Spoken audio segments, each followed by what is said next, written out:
La guía de hoy la clase de hoy va a ser más que nada recordar los conceptos que estuvimos viendo, que estuvieron preparando en la guía anterior, más unir los nuevos que están en esta guía que deben entregar el día de esta semana, el día viernes, que son los conceptos de electrodinámica. Ya estamos hablando ya de corriente, de voltaje y también hablando de circuitos eléctricos. Así que vamos a hacer un pequeño recuerdo de los primeros conceptos de voltaje, corriente y resistencia eléctrica para poder pasar a lo que fue la guía que que les llegó hace unos días de la ley de Ohm. Seguidos, los objetivos del día van a ser tres. El primero de ellos es definir el concepto de voltaje y corriente eléctrica y su relación con las cargas eléctricas que ya hemos trabajado, que alcanzamos a trabajar antes de que nos fuéramos a la cuarentena. Vamos a caracterizar los conceptos de la resistencia en los conductores para finalmente comprender lo que es la ley de Ohm y su relación, cómo relaciona el voltaje y la corriente. Así que sigue más de decir, chiquillos, comencemos. Vamos a repasar, chiquillos, los conceptos iniciales que ya habíamos visto en la guía anterior, en la guía que ya tuvieron que entregar, que eran los conceptos de voltaje y corriente eléctrica, conceptos que derivan de una u otra forma a los conceptos de electroestática que estuvimos trabajando de carga eléctrica y los métodos de carga eléctrica. Estos métodos ya los teníamos conocidos antes y vamos a trabajar con ellos nuevamente, los vamos a recordar y a partir de ellos vamos a trabajar lo que viene ya que sería circuitos eléctricos. Cuando sea necesario, chicos, voy a reactivar mi cámara para que podamos seguir con la clase, para poder tener más espacio en la pantalla para poder ir trabajando. Primero recordaremos lo que era el voltaje o diferencia de potencial. Define en cuento corto lo que es la energía por unidad de carga, es decir, cuánta energía se está transmitiendo por cada carga eléctrica presente en algún dispositivo que pueda transmitir este voltaje. En este caso, como pueden observar en la imagen, y aquí voy a rayar yo por si acaso, como pueden observar en la imagen, estamos observando una pila o una batería, que es el mejor ejemplo para poder encontrar lo que es los elementos de voltaje. Esta batería es un elemento metálico que está compuesto por algún químico que tenga una alta conductividad, como puede ser algunos ácidos, y que permiten el flujo de electrones y protones, el flujo de electrones de un polo a otro. Dentro de ellos, chiquillos, la energía que tenga cada electrón dentro de la batería y la cantidad que haya dentro de ellos va a ser lo que se va a definir como el voltaje o diferencia de potencial. Además, podemos decir que este voltaje o diferencia de potencial corresponde a la capacidad que tiene cada carga de moverse al estar presente una fuerza eléctrica. Una fuerza eléctrica es la fuerza que genera cada carga eléctrica, cada grupo de cargas eléctricas, que permite que los electrones puedan moverse de un lugar a otro y con esto generar un flujo de electrones.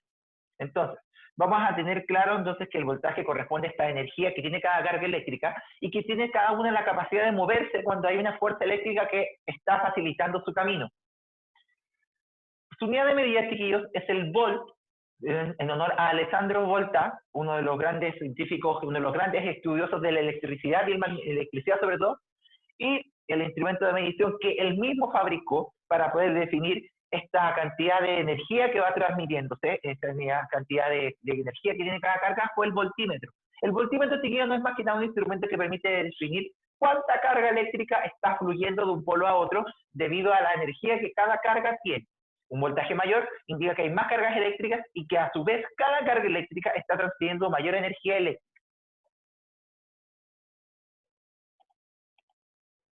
Por otra parte, chiquillos, esta expresión recuerden que no tiene bola, la siguiente sí, que corresponde a la corriente eléctrica. La corriente eléctrica, chiquillos, no es más que el transporte de la carga de un lugar a otro. Si el anterior tenía que ver con la energía con la que una carga se transforma, por una parte, si la energía... ahora sí, chiquillos, sí, aquí lo bueno es que a mí me va apareciendo. Gracias, Pablo, por el aviso. Si bien el voltaje corresponde a la cantidad de energía que tiene cada carga, la corriente se va a encargar de entender cómo se transportan las cargas de un lugar a otro. Ahí vamos marcando una diferencia entre voltaje y corriente. El voltaje se refiere a la energía de las cargas, mientras que la corriente, cómo se transportan estas cargas de un lugar a otro. Sin olvidar, chiquillos, que siempre estamos trabajando con lo que es un elemento conductor. Lógicamente no vamos a poder encontrar estas situaciones en elementos aislantes. Así que siempre debemos asumir que todo lo que vamos de ahora en adelante está ocurriendo en elementos conductores. Además de ser el transporte de la carga, esta corresponde a la cantidad de cargas eléctricas que circulan por un conductor en cierto tiempo. Y aquí podemos observar esta imagen que tenemos aquí de un conductor y donde vemos una cantidad de electrones de cargas eléctricas que están circulando de un lugar a otro. Entre más cargas circule, va a haber mayor flujo de cargas eléctricas, es decir, vamos a hablar de un mayor flujo de corriente. Si este flujo, este movimiento de las cargas eléctricas es rápido, ocurre en un corto periodo de tiempo, la corriente es mayor. Si las cargas se distribuyen en un tiempo muy lento, la corriente es menor. Es lo que ocurre con los cargadores de teléfono. Ustedes saben que cada cargador de teléfono tiene puede pasarle cierta cantidad de corriente. Entre más alto sea la cantidad de corriente que pase, los electrones van a fluir más rápido de un lugar a otro. En este caso, desde el enchufe hasta su teléfono, fluyendo y pudiendo recargar de energía los electrones.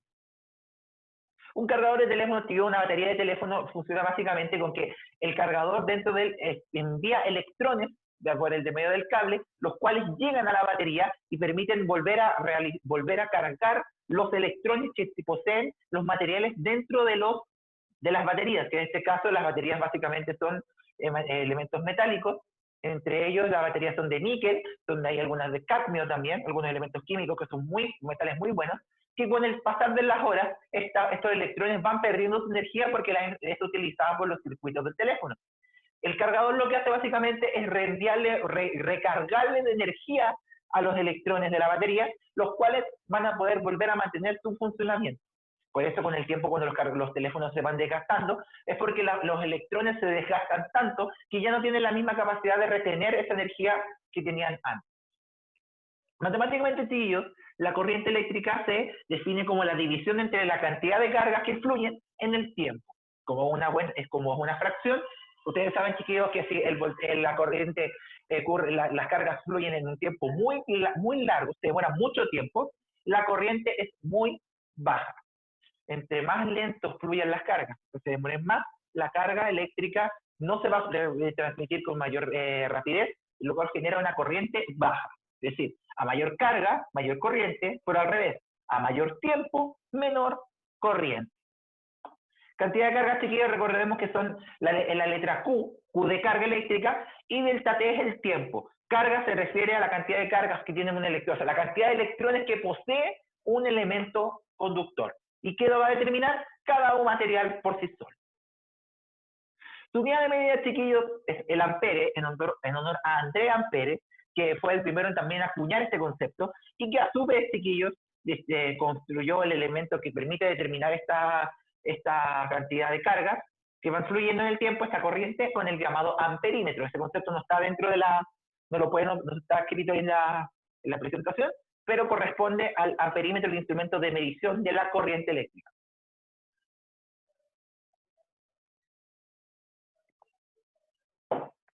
Claro esto, chiquillos, vamos a definir el concepto de resistencia eléctrica. Ya vamos a pasar al concepto central de la clase del día de hoy, que es el concepto de resistencia eléctrica. Cada conductor tiene una resistencia de forma natural, la cual, como pueden observar en esta imagen, corresponde a la oposición natural al paso de la corriente, formando redes que retienen a los electrones. Cada conductor, cada material conductor, chiquillos, puede generar redes de elementos, redes metálicas, por su característica, que literalmente van a detener y van a dificultar el paso de la corriente de un lugar a otro. Entonces la resistencia, más que nada, es la oposición, la resistencia, valga la redundancia, de que el mismo cable conductor va a tener para que el objeto no pueda seguir, en este caso el electrón o la carga eléctrica, pueda seguir circulando. Este ejemplo, que creo que no sé si se los mencioné alguna vez, es el ejemplo como en una puerta de metro. Si nosotros tenemos una puerta muy grande, cabe más gente, es decir, va a haber menos resistencia. Pero si la puerta es más pequeña, el conductor es más pequeño, menos gente pasa, es decir, hay una resistencia mayor. Lo mismo ocurre también, chiquillos, con las mallas que uno ocupa de repente, los coladores. Si el colador es muy finito, tiene una red muy grande, va a pasar menos cosas por el colador. Eso es una resistencia mayor. Si el colador tiene sus agujeritos más grandes, la resistencia es más chica y pueden pasar más cosas. ¿De qué depende esta resistencia eléctrica, chiquillos? Depende de la forma del conductor y de su resistividad. ¿Qué era la resistividad, chiquillos? Simplemente cuántos son capaces de resistir el paso de corriente. Un conductor que tenga mayor resistividad, literalmente tiene una malla más fina y que permite que menos electrones puedan circular y detengan su movimiento. Eso es lo que ya lo vimos, chiquillos, matemáticamente queda esta expresión dada por la multiplicación de la resistividad por el largo del conductor partido el área del conductor. Es decir, si el conductor es más ancho, resiste menos porque los electrones tienen más espacio para transmitirse. Si el conductor es más corto, la resistencia es menor porque los electrones tendrían menos lugar para pasar. Siempre debemos pensar, chiquillos, que entre más grande es el conductor, chiquillos, entre más grande sea el conductor, chiquillos, más ancho sea el conductor, más corriente pasa. Lo lógico es que vamos a tener más espacio. Chiquillos, recuerden que estas presentaciones después van a ser resubidas a YouTube y la presentación va a ser compartida. Chiquillos, recuerden que las preguntas va a haber un momento después, vayan anotándolas y prestando atención para que no perdamos tiempo. Chiquillos, la unidad de medida de la resistencia eléctrica es el ohm, en honor al señor Ohm, no recuerdo el nombre ahora, que definió el concepto de resistencia tomando los aportes que había hecho Volta y que había hecho Ampere. Ohm es el último en unirse a este concepto y definir la resistencia eléctrica. Recuerden entonces, chiquillos, si el conductor es más largo, hay más espacio para que pasen los electrones. Si el conductor es más ancho, menos resistencia habrá, porque al haber más ancho, los electrones pueden colarse con mayor facilidad. Abajo, chiquillos, sale esta línea que lo que dice la regla para resistividad y tipos de materiales. Entre más resista el material al paso de la corriente, es más aislante. Eso es lo que muestra ahí. Si se fijan, chiquillos, lo vamos a anotar ahí. Si se fijan acá abajo, entre más grande es el número, más aislante es. ¿Por qué? Porque si el objeto, el material, resiste más, va a dejar pasar menos corriente, es decir, entre más resista el paso de la corriente, más aislante será. Si se fijan, los conductores tienen una resistividad muy pequeña, de 10 elevado a menos 2, es decir, 0,01 hacia abajo. ¿Qué quiere decir esto? Que si el conductor resiste poco, el paso de la corriente, va a dejar pasar más corriente, es decir, va a conducir más corriente. Entonces, si uno quiere clasificar los materiales en conductores, semiconductores y aislantes, debe saber su resistividad. Ese dato generalmente siempre lo van a tener. Este dato, chiquillos, les va a permitir clasificar y comprender qué tanto va a resistir de manera natural el material que estamos ocupando.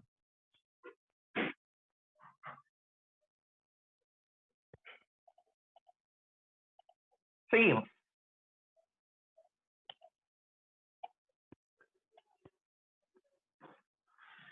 Ohm, por una parte, no solamente se quedó con la idea de poder entender la resistividad a partir de los elementos físicos del conductor, es decir, de su largo, de su resistividad y de su ancho, su área de ancho, sino que también quiso tomar en cuenta los aportes que ya había mencionado, que había tomado de Volta y de Ampere, y los había tomado de tal manera de que quería ver una relación entre estas tres cosas, entre la resistencia que había definido como concepto, el voltaje que había dicho Volta que ocurría dentro de los conductores, y de la corriente que también ocurría dentro de los conductores, como dijo Ampere. Entonces, lo que hizo Ohm fue preguntarse, ¿estos tres conceptos tendrán alguna relación?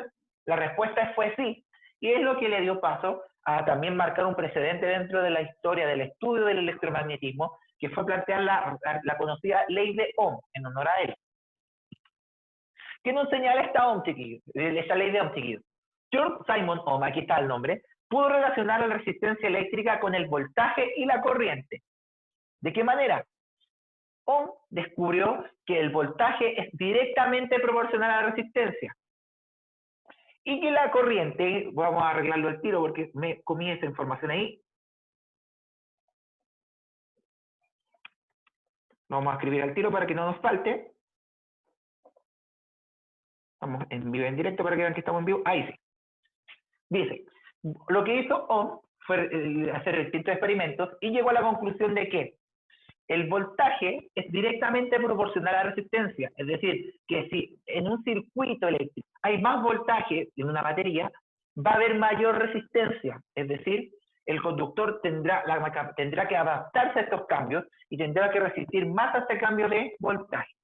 Sin embargo, la corriente es inversamente proporcional a la resistencia. ¿Por qué? Por una razón lógica. Si pasa más corriente, el conductor, por mucho que resista, si es mucha la corriente, no va a poder resistir el paso de toda la corriente. ¿Qué quiere decir esto?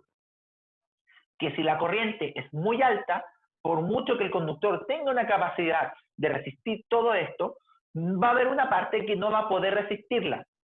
De esta manera, decimos que a mayor corriente, menor será la resistencia. Y es donde viene este triangulito que les puede servir de mucha ayuda, que es el triangulito de voltaje, corriente y resistencia. Es decir, ese triangulito que ustedes saben que nunca aprendí a ocupar bien, ustedes lo deben manejar bien, del triangulito de proporcionalidad, que les va a ayudar a entender lo que es la diferencia entre voltaje con la resistencia y la corriente con la resistencia. Y arriba, chiquillos, como pueden observar, estas son las resistencias. Esta es una resistencia. Si uno va a si uno va a una ferretería o una tienda de electricidad, va a encontrar las resistencias así. Va a encontrar las resistencias así. Los colores, chiquillos, de la resistencia son una forma de diferenciar una resistencia mayor o menor en cantidad.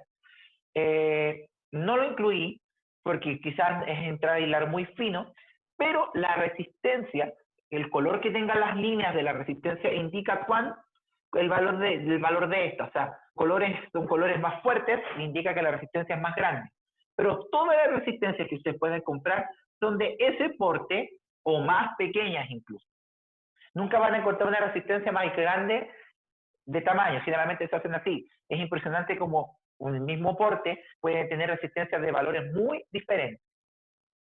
En resumen, la resistencia, según lo que estudió Ohm, relaciona el voltaje y la corriente como señalamos acá abajo, la división del voltaje partido de la corriente.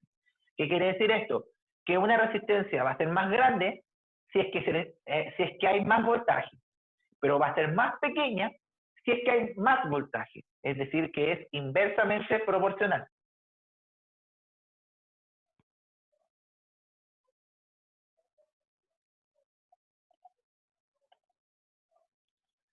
Claro, con esto, chiquillos, vamos a ir con la parte importante, otro concepto central, que es el concepto de circuito eléctrico. Ohm, a partir de que ya pudo relacionar el voltaje, la corriente y la resistencia, empezó a construir, y es así como empezó a construir los primeros circuitos eléctricos que permitían entender el comportamiento de la corriente y el voltaje y de la resistencia. Y también fue capaz de darse cuenta de distintos elementos eléctricos que también funcionaban como resistencia.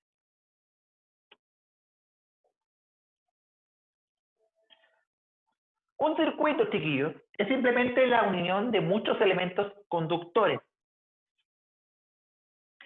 Y la función que va a tener la resistencia dentro del circuito es de transformar la energía eléctrica, en este caso, en otra forma de energía.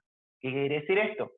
Que la corriente eléctrica que circula por el circuito va a transformarse en otro tipo de energía. Puede ser energía luminosa, energía calórica, energía eólica, si es viento, por ejemplo, al pasar por la resistencia. Es decir, dentro del circuito, la resistencia es la que se encarga de transformar la energía eléctrica que está circulando por el conductor de un tipo a otro.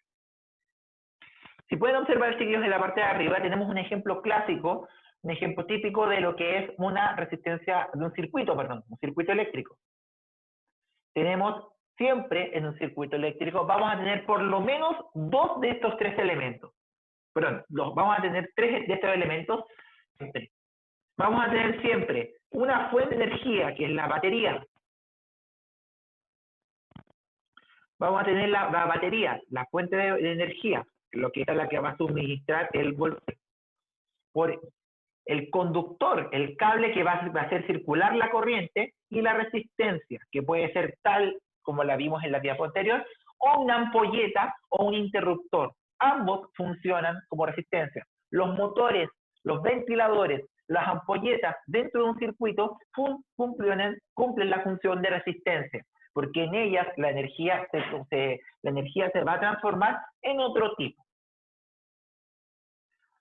Como bien dice abajo, chiquillos, sus elementos principales, o sea, lo que siempre van a poder encontrar en un circuito eléctrico es un conductor, un cable, una fuente de voltaje o batería, puede ser de cualquier cantidad de voltaje, y una o más resistencias. Si no tienen estos tres elementos, ya se le puede considerar un circuito.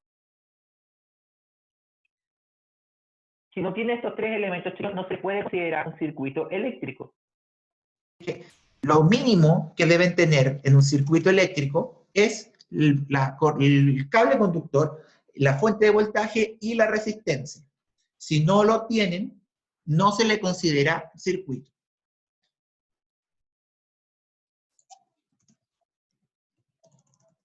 Abajo, chiquillos, tenemos la simbología de los circuitos. La resistencia se simboliza con una especie de líneas atravesadas, y la fuente de voltaje, fíjense ahí, son dos líneas, donde la línea más larga va a indicar el polo positivo de la fuente, y la línea corta es el polo negativo. Y las flechas dentro de los circuitos van a indicar el paso de la corriente. Por ejemplo, si hubiese una flecha ahí, significa que la corriente está circulando en ese sentido.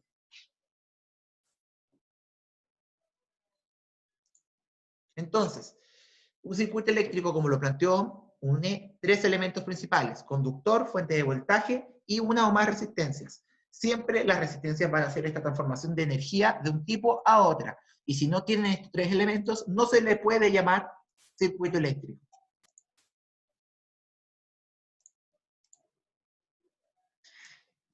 Tipo de circuitos, chiquillos, que estamos terminando esta materia. Si bien en la guía, chiquillos, salía con más detalle, hasta con matemática incluida, salían ejemplos resueltos también de cómo calcular la resistencia. Aquí solamente vamos a definir las características generales de lo que son los tipos de circuitos. En resumen, chiquillos, son tres los tipos de circuitos que existen, pero dos de ellos son circuitos independientes, y el tercero de ellos, que no va a estar aquí, que es el circuito mixto, es la combinación de los anteriores. ¿Qué tipo de circuito vamos a tener, chiquillos? Por una parte, vamos a tener los circuitos en serie. Y aquí es importante que comprendan que puede que el dibujo de un circuito en serie no siempre se vea como lo pueden ver aquí.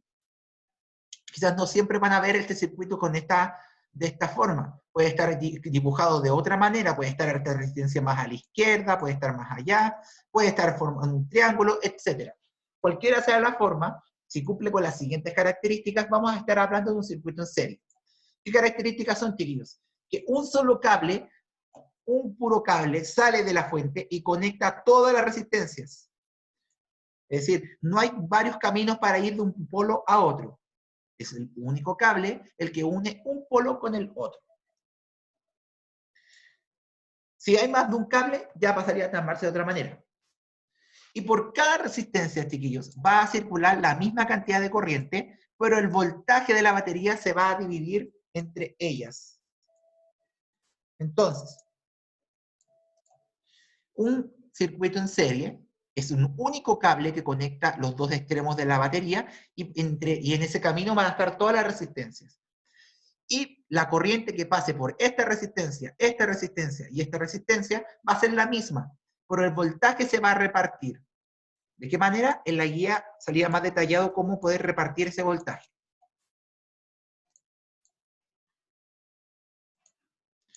En cambio, chiquillos, el circuito en paralelo tiene más de un cable conectado, y aquí lo podemos observar en la imagen.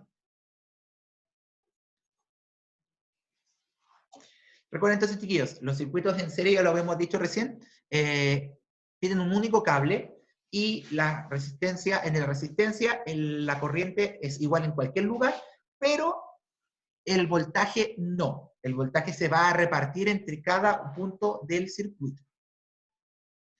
En cambio, chiquillos, el circuito en paralelo tiene más de un cable. Hay más de un cable conectado. ¿Cómo lo podemos notar? ¿Cómo lo podemos notar aquí en esta imagen? Lo podemos notar de la siguiente manera. Aquí hay un cable que va para allá, y al llegar a este punto, acá hay otro cable distinto. Acá hay otro cable.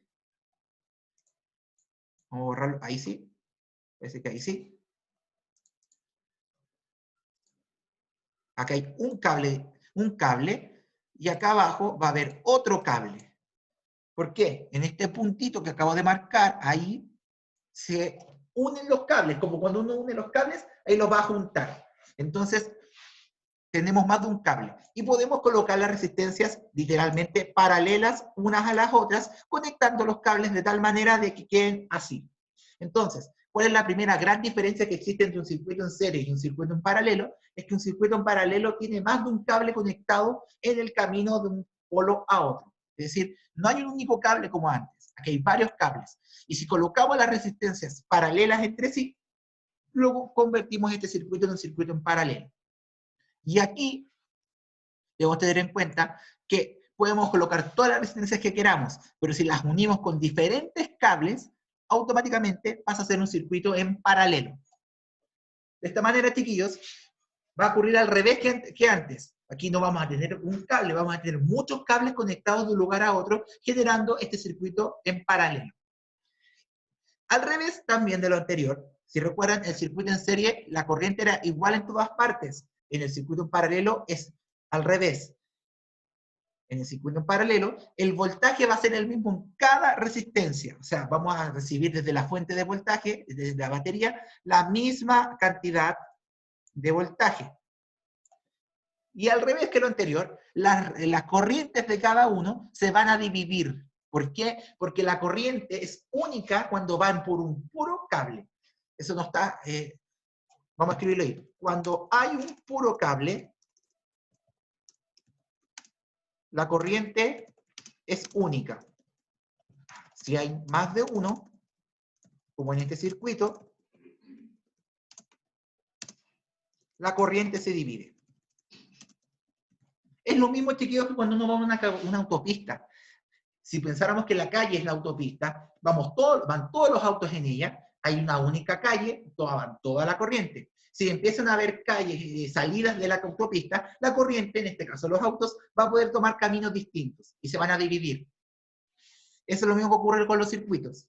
Un circuito en serie es una única calle donde pasa la corriente. El circuito en paralelo son varias calles donde por cada calle va a ir circulando la corriente. Un buen ejemplo, si quieren entenderlo así, es ocupar el ejemplo de las carreteras como ejemplo de circuitos en serie y paralelo. En serie, cuando hay una pura calle; en paralelo, cuando hay muchas calles donde puedan pasar los autos. No, Marcelo, la corriente no se divide de igual manera. Va a depender de la resistencia. Si la resistencia es más grande, le toca más corriente.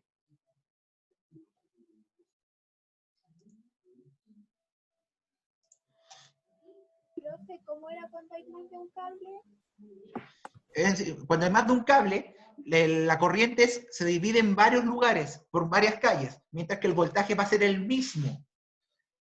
No se divide en partes iguales, como preguntaba el Marcelo, porque cada resistencia puede ser distinta. Si todas las resistencias fueran iguales en valor, en número, se reparte en 3 partes en este ejemplo, en el caso de la imagen. Pero, por ejemplo, si tuviéramos una resistencia más grande que la otra, a la que tiene más resistencia le toca más corriente, porque puede soportarla más. Este tipo de circuitos, chiquillos, es el tipo de circuitos que vemos en los circuitos de las casas. Por eso las casas tienen varios cables, varios circuitos, porque así se reparte la corriente. Y cuando ocurre el llamado cortocircuito, es porque cuando pasó mucha corriente por una resistencia que no fue capaz de absorberla toda. Y la tarea que yo les di dentro de las preguntas de la guía, hay un ítem donde tienen que buscar lo que es un fusible, lo que es un automático, etc. Ahí van a entender qué pasa en una casa cuando ocurre un cortocircuito, cuando una resistencia dentro de la casa no es capaz de aguantar toda la corriente que recibimos y se corta la luz y en el peor de los casos se quema el artefacto.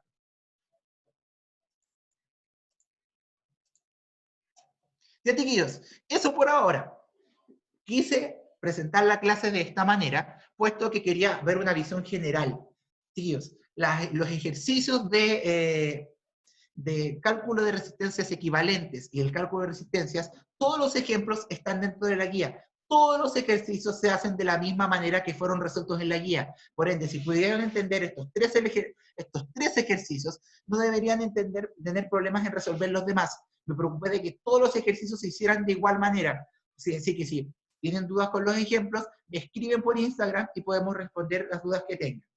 Chiquillos, a través del chat, aquellas personas que tengan dudas, pueden decirme inmediatamente y les doy la oportunidad de que abran su micrófono y podamos hacer las preguntas.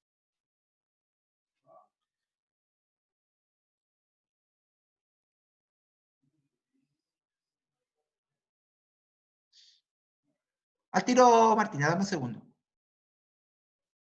Ahí, cerré la compartida de la imagen sin querer.